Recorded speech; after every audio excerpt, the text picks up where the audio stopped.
ಮುಡಾ ಅಕ್ರಮಕ್ಕೆ ಸಂಬಂಧಪಟ್ಟಂತೆ ಮಾಜಿ CM ಟಾಕ್ವಾರ್ ಜೋರಾಗಿದೆ. CM ಕುರ್ಚಿಗೆ towel ಯಾರು ಹಾಕ್ತಾ ಇದ್ದಾರೋ ನೋಡ್ರಪ್ಪ, ಮುಡಾ ಅಕ್ರಮವನ್ನು ಆಚೆ ತಂದಿರೋದು ಮುಖ್ಯಮಂತ್ರಿ ಕುರ್ಚಿ ಮೇಲೆ ಯಾರು ಕಣ್ಣಿಟ್ಟಿದ್ದಾರೋ, ಯಾರು ಟವಲ್ ಹಾಸ್ಕೊಂಡು ವೆಯ್ಟ್ ಮಾಡ್ತಾ ಇದ್ದಾರೋ ಅವರಿಂದನೇ ಹಗರಣ ಬಯಲಾಗಿರೋದು ಅಂತ ಮಾಜಿ ಸಿಎಂ ಕುಮಾರಸ್ವಾಮಿ ಹೇಳಿದ್ರಲ್ಲ. ಇದಕ್ಕೆ ಸಿಎಂ ಸಿದ್ದರಾಮಯ್ಯ ಅವರು ಕೌಂಟರ್ ಕೊಟ್ಟಿದ್ದಾರೆ. ಕುಮಾರಸ್ವಾಮಿ ಅವರು ಇದ್ರ ಬಗ್ಗೆ ಬೇರೆ ಯಾರನ್ನೂ ಕೇಳೋದು ಬೇಡ, ಟಿ ದೇವೇಗೌಡರನ್ನೇ ಕೇಳಿ, ಮೈಸೂರು ಕಡೆಯವರಲ್ವಾ ಅವರು, ಅವ್ರನ್ನೇ ಕೇಳಿ ನೋಡ್ಲಿಕ್ಕೆ ಗೊತ್ತಾಗ್ಬಿಡುತ್ತೆ ಅವ್ರಿಗೆ. ಮುಡಾ ಗೋಲ್ಮಾಲ್ ಆರೋಪಕ್ಕೆ ಸಂಬಂಧಪಟ್ಟಂತೆ ಸಿಎಂ ಸಿದ್ದರಾಮಯ್ಯ ಅವರು ತಿರುಗೇಟ್ ಕೊಟ್ಟಿರ್ತಕ್ಕಂಥ ವಿಧಾನ ಇದು. ಮುಖ್ಯಮಂತ್ರಿಯ ಕುರ್ಚಿಗೆ ಆಸೆ ಪಟ್ಟು ಪಾಪ ಟವಲ್ ಹಾಸ್ಕೊಂಡು ಕೂತವರಲ್ಲ, ಅವರಿಂದ ಇದೆಲ್ಲ ಇವತ್ತು ಎಕ್ಸ್ಪೋಸ್ ಆಗ್ತಾ ಇದೆ ಅನ್ನೋದು ಒಂದು ಸುದ್ದಿ ಇದೆಯಪ್ಪ. ಇಲ್ಲಿ ಆ ಮುಖ್ಯಮಂತ್ರಿಯ ಸ್ಥಾನಕ್ಕೆ ಪೈಪೋಟಿ ನೀವು ಪ್ರತಿನಿತ್ಯ ಬರೀತಾ ಇದ್ದೀರಿ, ನಂದಲ್ಲ ಇದು.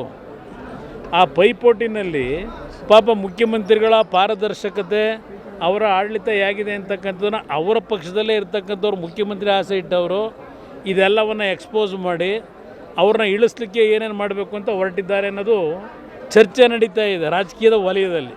ಈ ಮೂಢ ಹಗರಣದ ಬಗ್ಗೆ ಇಷ್ಟೆಲ್ಲ ಹೊರಗಡೆ ಈಗ ಬರಬೇಕಾದ್ರೆ ಏನು ಪಾಪ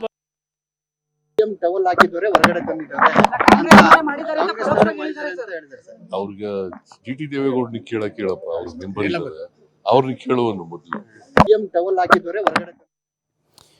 ಮುಡಾ ಅಕ್ರಮಕ್ಕೂ ಕುಮಾರಸ್ವಾಮಿ ಅವರು ಕೊಟ್ಟಂಥ ಹೇಳಿಕೆಗೂ ಟಿ ದೇವೇಗೌಡರಿಗೂ ಏನು ಸಂಬಂಧ ಅಂತ ಪ್ರಶ್ನೆ ಇಲ್ಲಿ. ಕಂಡು ಸಿದ್ದರಾಮಯ್ಯನವರು ಇಲ್ಲಿ ಮೈಸೂರು ಭಾಗದ ನಾಯಕ ಟಿ ದೇವೇಗೌಡರ ಹೆಸರು ತಂದಿರೋದು ಯಾಕೆ? ಹಾಗಾದರೆ ಮುಡಾದಲ್ಲಿ ಟಿ ದೇವೇಗೌಡರು ಲಾಭವನ್ನು ಮಾಡಿಕೊಂಡಿದ್ದಾರಾ? ಪರೋಕ್ಷವಾಗಿ ಅಥವಾ ಪ್ರತ್ಯಕ್ಷವಾಗಿ ಇದರ ಲಾಭವನ್ನು ಪಡೆದುಕೊಂಡಿದ್ದಾರಾ? ಫಲಾನುಭವಿಯಾಗಿದ್ದಾರಾ? ಟಿ ದೇವೇಗೌಡರು ಪುತ್ರ ಹರೀಶ್ ಗೌಡ ಹೆಸರಲ್ಲೇನಾದರೂ ಸೈಟನ್ನು ಮುಡಾದಲ್ಲಿ ಪಡ್ಕೊಂಡಿದ್ದಾರಾ? ಆಪ್ತರ ಬೇಕಾದವರ ಹೆಸರಲ್ಲಿ ಟಿ ದೇವೇಗೌಡರು ನಿವೇಶನ ಏನಾದರೂ ಪಡ್ಕೊಂಡಿದ್ದಾರಾ? ಮುಖ್ಯಮಂತ್ರಿಗಳ ಬಾಯಿಂದ ಟಿ ದೇವೇಗೌಡರನ್ನೇ ಕೇಳಿ ಅಂತ ಹೇಳಬೇಕು ಅಂತ ಹೇಳಿದ್ರೆ ಇಂಥ ಲಿಂಕ್ ಏನಾದರೂ ಇದೆಯಾ ಇಲ್ಲಿ ಅಂತ. ಅದೇ ಕಾರಣಕ್ಕೆ ಡಿ ಕುಮಾರಸ್ವಾಮಿ ಅವರಿಗೆ ಸಿಎಂ ಸಿದ್ದರಾಮಯ್ಯನವರು ಈ ಸವಾಲನ್ನು ಎಸ್ತಿದ್ದಾರಾ?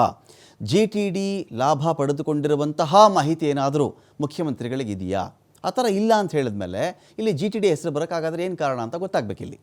ಮಾಹಿತಿ ಇರೋದ್ರಿಂದಾನೇ ಟಿ ಅವ್ರ ಹೆಸರು ತೆಗಿತಾ ಇದ್ದಾರಾ ಸಿದ್ದರಾಮಯ್ಯನವರು ಅಂತ ಕೂಡ ಒಂದು ಇಂಟ್ರೆಸ್ಟಿಂಗ್ ವಿಷಯ ಇಲ್ಲಿ ನಡೀತಾ ಇದೆ.